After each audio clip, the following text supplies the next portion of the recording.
नमस्कार, स्वागत है आप सभी का प्राइम न्यूज में। मैं हूं खुशबू खान और यूपी प्राइम न्यूज सबसे पहले बात करेंगे। यूपी में लगातार कोरोना संक्रमितों का आंकड़ा बढ़ रहा है। यूपी में बढ़ते कोरोना को लेकर यूपी सरकार पूरी तरह से अलर्ट है। सीएम योगी आदित्यनाथ ने कोविड-19 के नियंत्रण के संबंध में किए जा रहे कार्य को और बेहतर बनाने के निर्देश जारी किए हैं। इसके लिए जनपद स्तर पर जिलाधिकारी, मुख्य विकास अधिकारी और मुख्य चिकित्सा अधिकारी की कमेटी गठित करते हुए कार्य योजना तैयार करने के भी निर्देश दिए हैं। इसी को लेकर यूपी सरकार के अपर मुख्य सचिव गृह अवनीश अवस्थी और अपर मुख्य सचिव स्वास्थ्य अमित मोहन ने प्रेस कॉन्फ्रेंस की। उन्होंने क्या कुछ कहा, आपको सुनवाते हैं। माननीय मुख्यमंत्री जी द्वारा कोविड नियंत्रण के संबंध में और बेहतर कार्रवाई करने का निर्देश उन्होंने दिया है। आज उन्होंने ये निर्देश दिया है कि जिले स्तर पर जिलाधिकारी, सीडीओ और जो सीएमओ हैं उनको जो है और उनका कार्यक्षेत्र, उनको जो है वित्तीय अधिकार भी और उनके लेवल पर फ्लेक्सिबिलिटी का भी आदेश और दिया है। मुख्यमंत्री जी ने कहा है कि ये तीनों अधिकारी जिले स्तर की अपनी विस्तृत जिले के अनुसार कार्य योजना तैयार करें और स्वतः उनको छूट रहेगी कि वो अपने जिले स्तर पर जो गैप्स हैं उसको जो है वो फिल कर सकें और उनको इसके लिए वित्तीय अधिकार भी पर्याप्त दे दिए जाएंगे।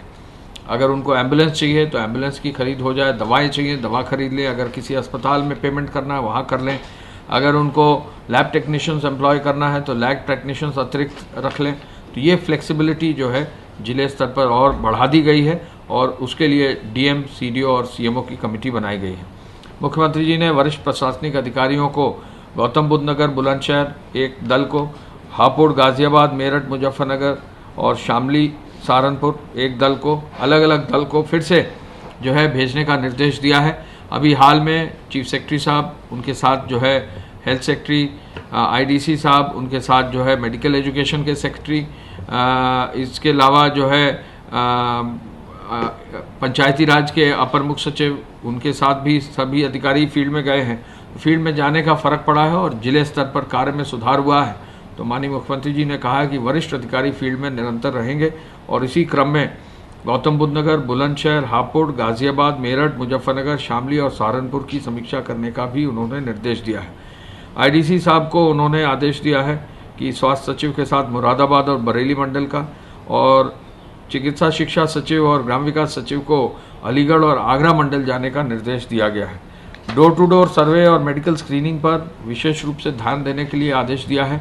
अब जो है लखनऊ में, शहर में भी काफ़ी जगह डोर टू डोर सर्वे हो रहा है और निरंतर जो है लगभग सर्वे करने के बाद लखनऊ में लगभग 13 से 14 लाख, 13,50,000 से अधिक जो है लोगों का, व्यक्तियों का जो है सर्वे अब तक कर लिया गया है। डोर टू डोर सर्वे के बाद तुरंत एंटीजन टेस्ट कराना और तुरंत टेस्टिंग के बाद जो पॉजिटिव है उनका जो है इलाज कराना, ये एक अच्छी और सफल प्रक्रिया रही है। प्रदेश में टेस्टिंग की व्यवस्था काफ़ी हद तक इम्प्रूव हो गई है और जैसा अभी एसीएस हेल्थ ने बताया कि 20 लाख से अधिक टेस्ट हो गए हैं, 21 लाख से अधिक टेस्ट ज़्यादा हो गए हैं और हम तमिलनाडु राज्य से ही जो है टेस्टिंग में पीछे हैं। हमारी कोशिश होगी कि अगर हम एवरेज टेस्ट 90 से 1 लाख प्रतिदिन करेंगे तो हम जो है पूरे देश में प्रथम स्थान टेस्टिंग में भी आ जाएंगे। इस ओर भी विशेष रूप से कार्य किया जा रहा है। टेस्टिंग के लिए अगस्त महीने में कुछ नई आरटीपीसीआर लैब्स भी स्थापित हो जाएंगी। जो टेस्टिंग किट है एंटीजन का, उसकी संख्या में काफ़ी बढ़ोतरी की जा रही है और ये भी निर्देश दिए गए हैं कि टेस्टिंग किट रीजनल लेवल पर जो है प्रोवाइड फॉर कर दिया जाए, जिससे हर जिले में टेस्टिंग किट समुचित मात्रा में समय पर उपलब्ध हो जाए। स्वास्थ्य विभाग इस ओर पूरी कार्रवाई सुनिश्चित कर रहा है। मेडिकल स्क्रीनिंग के साथ साथ टीम्स को मास्क देना, उनकी जो है ग्लव्स और सैनिटाइज़र उपलब्ध कराना, ये भी निर्देश दिया गया है। और ये भी निर्देश दिया है कि एम्बुलेंस सेवाओं को और सक्रिय किया जाए। नई एम्बुलेंस क्रय करने की भी कार्रवाई की जा रही है। एएलएस एम्बुलेंस भी नई क्रय करने की कार्रवाई अब स्वीकृति दे दी गई है, तो इस पर भी विशेष बल दिया गया है। टेलीमेडिसिन की सुविधा में भी हम पूरे देश में टेलीमेडिसिन में भी अब तक जो है कंसल्टेशन दिया गया है। लगभग 10,000 से अधिक कंसल्टेशन हमारे ऐप पर आ चुका है। ई संजीवनी पर, ई संजीवनी ऐप पर और भी लोग आए, टेलीमेडिसिन के माध्यम से अपना जो है हेल्थ के बारे में जानकारी कर सकें। कोई अगर बिंदु है पूछना चाहें, डॉक्टर्स की राय ले सकते हैं। टेलीमेडिसिन के अलावा जो है ओपीडी सेवा का भी व्यापक प्रचार प्रसार किया जा रहा है और जो ऑपरेशंस नॉन कोविड अस्पताल में हो रहे हैं, मेजर और माइनर। पिछले साल जितने ऑपरेशन इस समय हो रहे हैं लगभग उसके आसपास ही संख्या अब बढ़कर अचीव हो रही है। तो ऐसे में कोविड के समय में भी अस्पतालों में जो ऑपरेशंस की व्यवस्था है उसको और मजबूती से आगे बढ़ाया जा रहा है। टेस्टिंग जरूर की जा रही है जिसमें थोड़ा सा समय लगता है, लेकिन उसको भी जल्दी से जल्दी कार्य सुनिश्चित करके आगे बढ़ाया जा रहा है। एक्टिव इन्फेक्शन के केसेस की कुल संख्या 29,997 है। जो लोग संक्रमित होने के पश्चात पूर्णतः उपचारित होकर डिस्चार्ज किए जा चुके हैं उनकी संख्या अब बढ़कर 45,807 हो गई है। संक्रमित व्यक्तियों में से अब तक कुल 1,530 लोगों की मृत्यु हुई है। इस समय आइसोलेशन वार्ड्स में 30,008 लोगों को रखकर उनका इलाज किया जा रहा है। फैसिलिटी क्वारंटाइन में इस समय 3,160 लोग हैं जिनके सैंपल लेकर उनकी जांच करवाई जा रही है। जांच के पश्चात जैसी स्थिति होगी संक्रमण की उसके हिसाब से इनकी चिकित्सा की व्यवस्था की जाएगी। प्रदेश में कल 87,754 सैंपल्स की जांच की गई। इन 87,754 सैंपल में से 52,195 एंटीजन टेस्ट से और बाकी आरटीपीसीआर एवं ट्रूनेट के माध्यम से टेस्ट किए गए। अब तक प्रदेश में 21,20,843 टेस्ट किए जा चुके हैं। जनपदों के द्वारा निरंतर प्रयोगशालाओं को सैंपल्स भेजे जा रहे हैं और कल भी जनपदों के द्वारा प्रयोगशालाओं को 35,163 सैंपल्स भेजे गए थे। पूल टेस्ट के अंतर्गत 5-5 सैंपल के 2,378 पूल लगाए गए, जिनमें 356 में पॉजिटिविटी देखी गई तथा 10-10 सैंपल के 386 पूल लगाए गए, जिनमें 107 में पॉजिटिविटी आई। सर्वेलेंस की कार्रवाई के अंतर्गत अब तक 38,523 इलाकों में 1,98,032 टीम दिवस के माध्यम से 1,42,68,321 घरों का सर्वेलेंस किया गया है, जिसमें 7,22,91,972 लोग रहते हैं। आरोग्य सेतु ऐप में आप जानते हैं कि उसमें अलर्ट जनरेट होता है। अगर आप किसी संक्रमित व्यक्ति के करीब जाएंगे और अगर आपने अपने स्मार्टफोन में आरोग्य सेतु ऐप डाउनलोड किया हुआ है और उस संक्रमित व्यक्ति के स्मार्टफोन में भी अगर आरोग्य सेतु ऐप है तो आपको वो एक अलर्ट जनरेट करता है ऐप। आम आदमी पार्टी के राज्यसभा सांसद संजय सिंह यूपी दौरे पर हैं। इसी कड़ी में संजय सिंह आज अंबेडकर नगर पहुंचे, जहां उन्होंने कोरोना को लेकर केंद्र और यूपी सरकार पर जमकर हमला बोला। इस दौरान संजय सिंह ने प्राइम न्यूज से खास बातचीत की। उन्होंने क्या कुछ कहा, आपको सुनवाते हैं।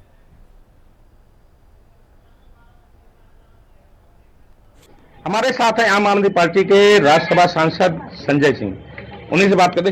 क्या मकसद कर सर उत्तर प्रदेश के दौरे पर है? देखिए, पूरा देश इस वक्त कोरोना की महामारी से जूझ रहा है। ये मानव जाति के इतिहास में सबसे बड़ी आपदा है जिससे पूरी दुनिया इस वक्त जूझ रही है, हिंदुस्तान भी जूझ रहा है। हम लोगों ने बहुत सारे सुझाव दिए, सरकार से अपील की, अनुरोध किया, लेकिन समय पे कदम नहीं उठाए गए और इसी का कारण है कि 15 लाख रुपए तो लोगों के खाते में नहीं आए अब तक, लेकिन 15 लाख केसेज हिंदुस्तान के अंदर जरूर हो गए कोरोना के। हमारी केंद्र की भाजपा सरकार थाली भी बजवाती है, दिवाली भी मनवाती है, तमाम ड्रामे किए गए, लेकिन कोरोना रोकने के लिए जो जरूरी कदम उठाना चाहिए था वो नहीं किया गया। और आज यही कारण है कि उत्तर प्रदेश में भी प्रतिदिन 3,000 से ज्यादा केसेस बढ़ रहे हैं। यह हम सबके लिए चिंता का विषय है।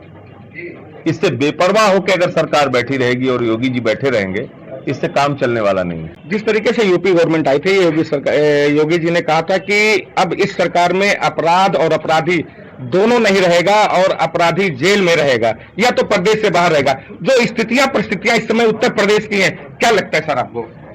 देखिए, अपराधी नेता और पुलिस वालों का यहां गठजोड़ चल रहा है। कोरोना और क्राइम में कंपटीशन चल रहा है उत्तर प्रदेश में कि कौन आगे जाएगा। कोरोना भी तेजी के साथ बढ़ रहा है, क्राइम भी तेजी के साथ बढ़ रहा है और योगी जी बड़े बड़े दावे करते घूम रहे हैं। राम राज्य लाने का दावा किया था, राम राज्य तो नहीं आया, गुंडा राज जरूर आ गया उत्तर प्रदेश में। राम राज्य तो नहीं आया, फिरौती प्रदेश जरूर बन गया उत्तर प्रदेश। आज आप बताइए, भाजपा के नेताओं के नाम आते हैं। कानपुर देहात में इनका भाजपा का एक नेता, उसने ज्योतिषी का ही अपहरण कर लिया, 1 करोड़ रुपए की फिरौती मांगी। आगरा में इनका एक नेता पकड़ा जाता है देह व्यापार के मामले में। विक्रम जोशी पत्रकार की हत्या हो जाती है, शुभम मणि त्रिपाठी पत्रकार की हत्या हो जाती है, पुलिस वाले 8 जवान मार दिए जाते हैं। पुलिस सुरक्षित नहीं, पत्रकार सुरक्षित नहीं, किसान सुरक्षित नहीं, बेटियां सुरक्षित नहीं, व्यापारी सुरक्षित नहीं, तो सुरक्षित कौन है उत्तर प्रदेश में? सिर्फ अपराधी सुरक्षित है यहां और नेता सुरक्षित है, और कौन सुरक्षित है आप बताइए? तो अपराध बहुत तेजी के साथ बढ़ रहा है और जब तक संगठित अपराध नहीं रोका जाएगा, जब तक नेता, अपराधी और पुलिस का गठजोड़ नहीं तोड़ा जाएगा, अपराध नहीं रुकेगा। क्या लगता है सर, जिस तरीके से कोरोना की महामारी फैली है, तमाम आरोप ही दिल्ली प्रदेश पर लगाए गए, सरकार पर लगाए गए, तो उसका क्या कहना है सर? दिल्ली प्रदेश पे आरोप लगाते रहिए, परिणाम सामने है आपके। होम आइसोलेशन हमने लागू किया सबसे पहले, 90% लोग ठीक हुए। भाजपाइयों ने विरोध किया होम आइसोलेशन का, 90% लोग दिल्ली में होम आइसोलेशन से ठीक हुए। प्लाज्मा बैंक हमने बनाया, लोगों की जान बची उससे। हमने ऑक्सीमीटर घर घर में दिया, टेली मेडिसिन के जरिए डॉक्टरों का परामर्श दिलवाया, होम आइसोलेशन में लोगों को ठीक कराया, ऑक्सीजन बेड का इंतजाम कराया, वेंटिलेटर बेड का इंतजाम कराया। जितने प्रकार के कदम कोरोना से लड़ने के लिए उठाने चाहिए, उसको केजरीवाल जी ने उठाया और यही कारण है कि आज दिल्ली के अंदर कोरोना के केसेस कम हो रहे हैं। 1,10,000 से ज्यादा मरीज ठीक हो चुके हैं वहां पे। जो पॉजिटिव आ रहे हैं केसेस, उनकी संख्या कम हो रही है और जो ठीक हो रहे हैं मरीज, उनकी संख्या लगातार बढ़ रही है। बात करें तो ये संजय सिंह जी, इनका साफ तौर से उन्होंने केंद्र सरकार व प्रदेश सरकार पर गंभीर आरोप लगाए और देखना यह होगा कि आने वाले जिस तरीके से चुनाव नजदीक आ रहा है, पार्टियों का दौरा शुरू होगा, इसमें क्या रंग, कहां स्थिति देख पाएंगे। Noor Alam, prime news, Ambedkar Nagar. उत्तर प्रदेश के दौरे पर निकले आम आदमी पार्टी के राज्यसभा सांसद संजय सिंह ने केंद्र सरकार व राज्य सरकार पर जमकर हमला बोला। उत्तर प्रदेश सरकार पर गंभीर आरोप लगाते हुए उन्होंने कहा कि इस समय प्रदेश में कोरोना और अपराध में होड़ मची हुई है कि आगे कौन निकलेगा।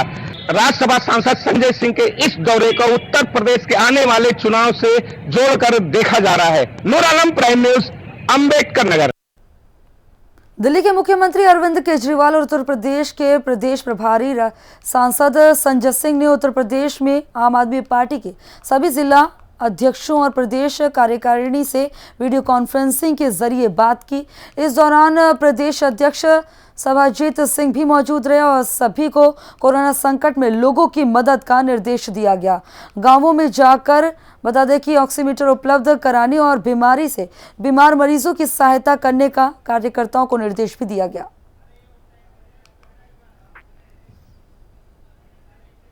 तो वहीं कोरोना को लेकर बुलंदशहर प्रशासन पूरी तरह से अलर्ट मोड पर है। जिले के डीएम रविंद्र कुमार खुद मोर्चा संभाले हुए हैं। इसी को लेकर जिलाधिकारी रविंद्र कुमार ने आज जटापुर में बनाए गए कंटेनमेंट जोन का स्थलीय निरीक्षण किया, जहां पर पुलिसकर्मी बैरिकेडिंग पर तैनात मिले। इस दौरान रविंद्र कुमार ने स्थानीय लोगों से बातचीत कर लॉकडाउन के अनुपालन की जानकारी ली। वहीं बता दें कि डीएम ने बच्चों और असहाय लोगों में मास्क भी वितरित किए।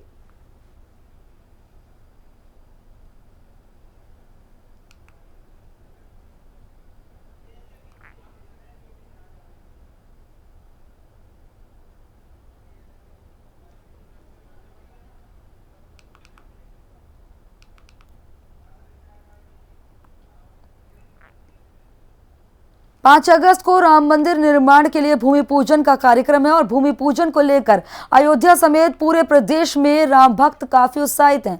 लेकिन इसी बीच केंद्रीय खुफिया एजेंसी ने इनपुट दिया है कि आयोजन पर आतंकी साया मंडरा रहा है। इसी को लेकर एडीजी लखनऊ जोन SN साबत ने प्राइम न्यूज से बात की। उन्होंने क्या कुछ कहा, आपको सुनवाते हैं। प्रधानमंत्री नरेंद्र मोदी 5 अगस्त को अयोध्या जाएंगे, भूमि पूजन करेंगे। उसको लेकर के किस तरीके की सुरक्षा व्यवस्था रहेगी, हमारे साथ बातचीत करने के लिए एडीजी जोन SN सावत जी, उनसे जानते हैं। सर, 5 तारीख को प्रधानमंत्री नरेंद्र मोदी अयोध्या जाएंगे, किस तरीके की सुरक्षा व्यवस्था रहेगी वहाँ पर? ऑफिशियल कंफर्मेशन यद्यपि अभी प्राप्त नहीं है, लेकिन जो आने वाले स्थिति में क्या क्या पुलिस व्यवस्था रहेगा उसके लिए हम लोग पूरा व्यवस्था कर रहे हैं।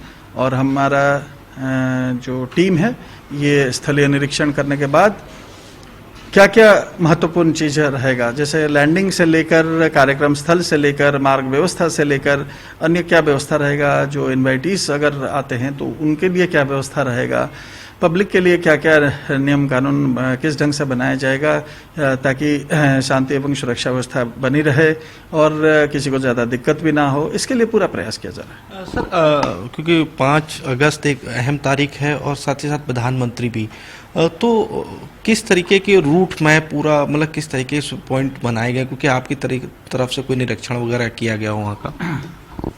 हाल में ही हम लोगों ने इसकी दौरा किया था, लेकिन उसके साथ साथ हमारे जो स्थानीय अधिकारीगण SPG के साथ मिलकर ये लगातार इस पर चर्चा कर रहे हैं और मैं भी उस वजह में फिर आज जा रहा हूँ। तो ये हम लोगों का सतत निरंतर प्रयास रहेगा कि किस प्रकार एक पुख्ता सुरक्षा का इंतजाम हम लोग करें, थ्रेट परसेप्शन जो भी है सभी उसको दृष्टिगत रखते हुए, और उसके साथ साथ किसी को इनकन्वीनियंस भी कम से कम हो लोगों को, ये भी ध्यान रखा। सर, 5 अगस्त से लेकर के 15 अगस्त तक की हाई अलर्ट पे रखा गया है, क्योंकि नेपाल बॉर्डर भी आप में आता है, तो किस तरीके की वो सुरक्षा व्यवस्था रहेगी? आप जानते हैं कि ये श्रावण का माह है, त्योहारों का महीना है और रक्षाबंधन का पर्व भी है, उसके साथ बीच में बकरीद का भी पर्व पड़ रहा है और उसके साथ स्वतंत्रता दिवस 15 अगस्त को है। ये सभी को लेकर अभी से अलर्टनेस जारी किया जा चुका है। नेपाल बॉर्डर पर भी हमारा विशेष निगरानी रहता है क्योंकि वो अंतर्राष्ट्रीय बॉर्डर है। उसके साथ साथ अयोध्या एवं सीमावर्ती जितने जनपद है उसके लिए विशेष व्यवस्था DGP महोदय के द्वारा भी कुछ वरिष्ठ अधिकारियों को प्रत्येक जिला में एक सीमित अवधि के लिए पर्यवेक्षण करने हेतु वहाँ पे भेजा जा रहा है, विशेष करके इसी परिस्थिति के लिए। तो पूरा पुलिस की तरफ से प्रयास किया जा रहा है। बहुत बहुत धन्यवाद। ये थे एडीजी जोन SN सावत जी, जिनका कहना है कि पुलिस काफ़ी मुस्तैद है। जिस तरीके से प्रधानमंत्री नरेंद्र मोदी का 5 अगस्त को अयोध्या में दौरा है, उसके साथ साथ 15 अगस्त भी है और कई त्यौहार भी, उसको लेकर के सुरक्षा अलर्ट भी जारी किया गया था, उसको लेकर के भी पुलिस काफ़ी मुस्तैदी से काम कर रही। लखनऊ से कैमरा पर्सन राहुल के साथ आशीष वर्मा, प्राइम न्यूज़। अयोध्या में राम मंदिर निर्माण और भूमि पूजन की तैयारी तेज हो गई है। 5 अगस्त को राम मंदिर का भूमि पूजन होना है। प्रधानमंत्री नरेंद्र मोदी भूमि पूजन में शिरकत करेंगे। PM के दौरे को लेकर अयोध्या में सुरक्षा व्यवस्था और ज्यादा सख्त कर दी गई है।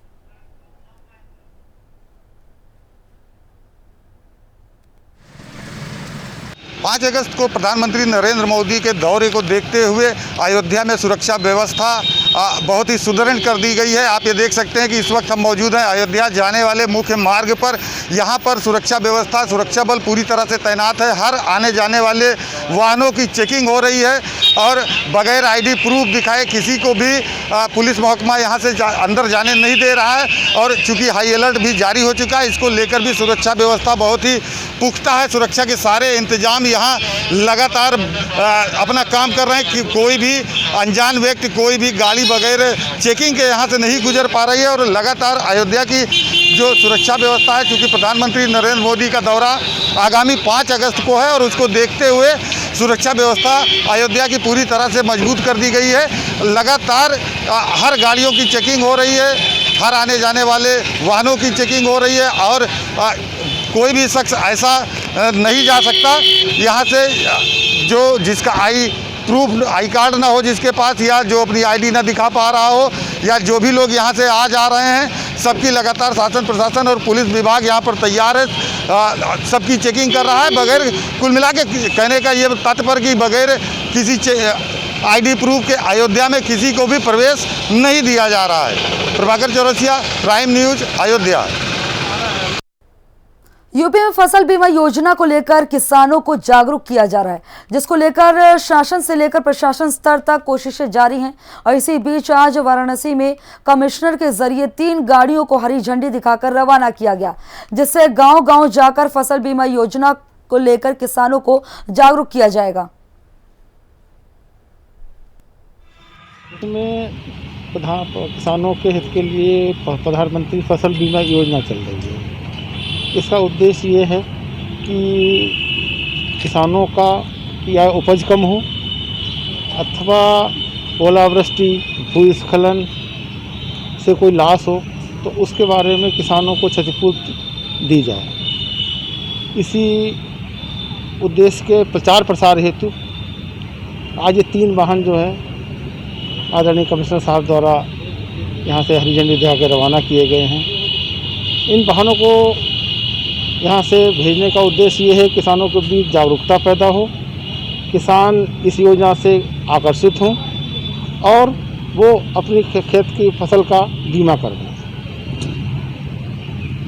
और इसमें 2 बातें हैं कि अगर उसकी यहाँ कोई बिजली गिरती है या भूस्खलन होता है या फिर ओलावृष्टि होती है तो उस स्थिति में ये क्षतिपूर्ति की बीमा जो है उसे व्यक्तिगत रूप से बीमा की धनराशि दी जाएगी। इसके लिए उसको जो टोल फ्री नंबर है उस पर फ़ोन करना होगा। कृषि और राजस्व विभाग की टीम मौके पर जाकर उसका सर्वेक्षण करेगी। पीलीभीत के घने जंगल को 2014 में पीलीभीत टाइगर रिजर्व का दर्जा मिला। पूरे देश में टाइगर की संख्या बढ़ाने के लिए टाइगर प्रोजेक्ट चलाया गया। 2014 में पीलीभीत टाइगर रिजर्व में मात्र 25 ही टाइगर मौजूद थे। वहीं वर्तमान में पीलीभीत में टाइगरों की संख्या 65 हो चुकी है। पीलीभीत टाइगर रिजर्व टाइगर का बढ़ता कुनबा पीलीभीत के पर्यटन के साथ साथ टाइगर रिजर्व प्रशासन के लिए बेहद खुशी की बात है, लेकिन पीलीभीत की जनता के लिए बेहद ही ये चुनौतीपूर्ण बना हुआ है। टाइगर रिजर्व घोषित होने के बाद ही से जनपद पीलीभीत में अभी तक कई बार मानव वन्यजीव बता दें कि वन्य जीव संघर्ष हो चुका है, जिसमें टाइगर के हमले में 31 लोगों को अपनी जान गंवानी पड़ी है। वहीं अब तक 18 टाइगरों की अब तक मौत हो चुकी है। और टाइगर रिजर्व की जंगल रेंज के आसपास के सीमावर्ती गांव में आए दिन मानव वन्यजीव संघर्ष व बाघों की चहल कदमी देखने को मिलती है। जंगल के बाहर निकलने के बाद टाइगर जंगल से सटे खेतों में काम कर रहे किसानों को अपना निवाला बना लेते हैं। पीलीभीत टाइगर रिजर्व में जब से बना है काफ़ी बढ़ोतरी हुई है। अभी जो रिसेंटली टाइगर की जो estimation report, detail tiger wise report जो ऑनरेबल मिनिस्टर प्रकाश जावड़ेकर जी ने लॉन्च किया, उसमें पीलीभीत के टाइगर रिजर्व में लगभग 65 टाइगर की जो फोटोग्राफ्स मिली हैं और 57 की टेरिटरी पाई गई है। तो पीलीभीत में जो बाघ की संख्या काफ़ी अच्छे लेवल पर बढ़ी है और ये सब इफर्ट हमारे कंजर्वेशन इफर्ट को और हमारी सरकार की जो दिशा है उसको दिया जाएगा। सर, लेकिन ये टाइगर की बढ़ती जनसंख्या एक विभाग के लिए तो अच्छा है, लेकिन जो लोकल की जनता उसके लिए एक बड़ी ही चेतावनी साबित हो रही है। उसके लिए क्या कराया जाए? नहीं, टाइगर का नंबर जो हैबिटाट है उसके अकॉर्डिंगली काफ़ी अच्छा है। तो क्योंकि टाइगर के नंबर होने के कारण हमें चैलेंजेस भी फेस करने पड़ते हैं, जैसे मैनेजमेंट कॉन्फ्लिक्ट के यहाँ पे काफ़ी केसेस आते हैं। तो अभी हमें हैबिटाट को और एनरिच करने की जरूरत है और हैबिटाट का एक्सपेंड करने की जरूरत है। अभी जो हमारी जो टाइगर कंजर्वेशन के लिए हम फेस कर रहे हैं, जिस हैबिटाट का फ्रेगमेंटेशन है, हमें हैबिटाट को बढ़ाने की जरूरत है और एरिया को एक्सपांड करने की जरूरत है, जिससे टाइगर पॉपुलेशन हम बढ़ा सकते हैं। तो वहीं यूपी में भ्रष्टाचार के खिलाफ बनी सीएम योगी आदित्यनाथ की जीरो टॉलरेंस नीति को कौशाम्बी का बेसिक शिक्षा विभाग ठेंगा दिखाता हुआ नजर आ रहा है। सरकारी धन में बता दें कमीशन खोरी का वीडियो सामने आने के बाद बेसिक शिक्षा विभाग में हड़कंप मचा हुआ है। शिक्षकों का आरोप है कि मुरतगंज खंड शिक्षा अधिकारी रमेश चंद पटेल उनका मासिक उत्पीड़न कर 10% कमीशन ले रहे हैं। दर्जनों शिक्षकों ने इस मामले में बीएसए और राज्य शिक्षा मंत्री स्वतंत्र प्रभार को पत्र भेजा, साथ ही कमीशन खोर खंड शिक्षा अधिकारी के खिलाफ कार्रवाई की मांग की।